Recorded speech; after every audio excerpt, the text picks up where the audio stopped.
We're on board Arvor 755 this morning on Sydney Harbour. We've been out testing and fishing out of this boat this morning around Sydney Heads. Arvor 755 is the bigger brother of the 555, which we tested late last year. The 755, obviously it's a bigger boat, but it's quite a bit different as well. You've got a nice spacious cabin up the front, which makes it more of a family fishing crossover boat. That said, there's actually heaps of fishing features down the back here and a nice spacious cockpit. We were fishing 2 this morning, but you could easily fish 3 without an issue. There are plenty of rod holders, rocket launchers up the top which are adjustable. Huge live well, a couple of kill tanks, there's a saltwater deck wash. You've got a couple of nice fold down seats, so if you do have the family on board, there's a couple of the seats, you can put a cushion on those. One of the standout features we found was this outside helm. So it's an optional extra. It's a matter of switching over the controls from the cabin steering to the outside here, and you can take full control of the boat. We found it invaluable this morning while fishing. It means you can actually be hooked up to a fish and control the boat with the other hand.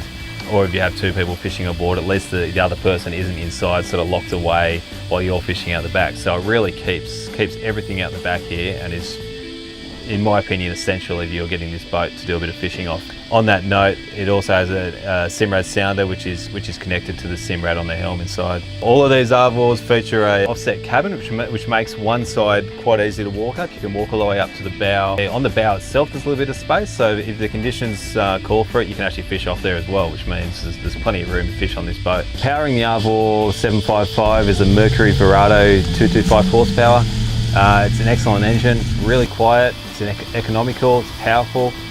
Gets this boat up on the plane nice and quickly. Full speed, we're doing about 30 knots. That's about it for out the back here. Let's take a look inside.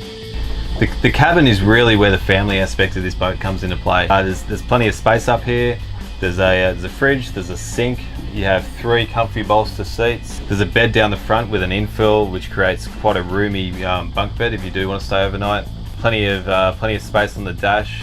Excellent visibility and windscreen wipers, so you can see all around. It's quite a safe boat to drive. I've got a door here which I can open and close for extra ventilation or access to the bow. There's also a window on the other side for ventilation if it gets too hot. The helm itself is pretty nicely set out. You have a Simrad 9-inch NSS Evo 3 sounder, optional bow thrusters, trim tabs which come in handy, a couple of gauges. There's a Fusion stereo as well.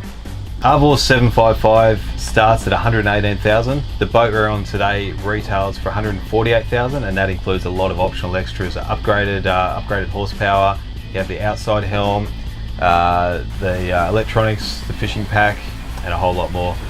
That's pretty good value for a boat that gives you some great fishing features out the back and some really excellent family-friendly features up the front here. Check out our website at fishingworld.com.au or Arvor's website at arvor.com.au.